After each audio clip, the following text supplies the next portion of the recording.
ស្ដីប្រិមត្តទាំងអស់គ្នាជួបគ្នាទៀតហើយជាមួយនឹងវីដេអូកន្លឹះខ្លីៗជំនាញបច្ចេកវិទ្យានៅថ្ងៃនេះយើងនឹងបង្ហាញប្រិមត្តអំពីកន្លឹះក្នុងការកំណត់ឲ្យល្បឿននៃការ copy ទិន្នន័យឬឯកសារចេញពីកុំព្យូទ័រទៅ Flash បានលឿនដូច្នេះបើប្រិមត្តចង់ចេះកន្លឹះនេះតើអនុវត្តខ្ញុំទាំងអស់គ្នាដើម្បីបង្កើនល្បឿននៃការ copy ទិន្នន័យទៅកាន់ Flash ឲ្យមានល្បឿនលឿននោះគឺយើងត្រូវ format Flash ដើម្បីបដូរ file system របស់វាទៅជា NTFS ព្រោះថាជាធម្មតានៅលើ Flash គឺមាន file system ជា default គឺ FAT32 ដូច្នេះមុននឹងធ្វើការ format បដូរ file system ទៅជា NTFS នោះយើងធ្វើ test copy ទិន្នន័យទៅកាន់ Flash ដើម្បីមើលពីល្បឿនរបស់វាជាមុនសិន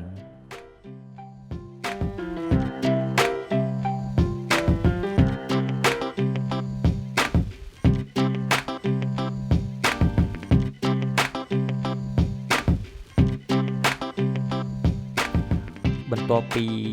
បានធ្វើ test ទៅលើការ copy ទិន្នន័យឃើញថាល្បឿនរបស់វាគឺខ្ពស់បំផុតបានត្រឹមតែ 2.55 megabit ក្នុង1វិនាទីតែប៉ុណ្ណោះដូច្នេះដើម្បី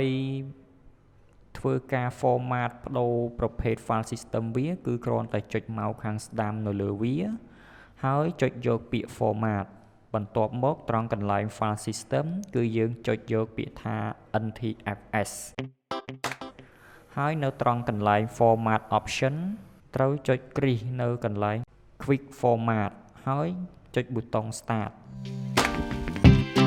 ចុចប៊ូតុង OK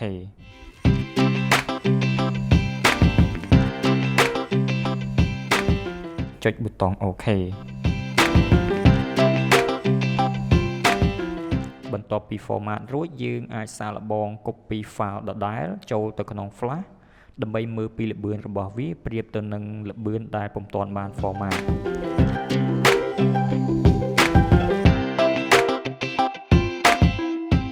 បន្ទាប់ពី copy រួចឃើញថាល្បឿនរបស់វាខ្ពស់បំផុតដល់ទៅ 7.34 megabit ក្នុង1វិនាទីឯណោះ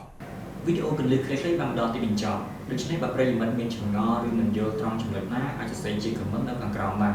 សូមអរគុណជួបគ្នាវីដេអូក្រោយ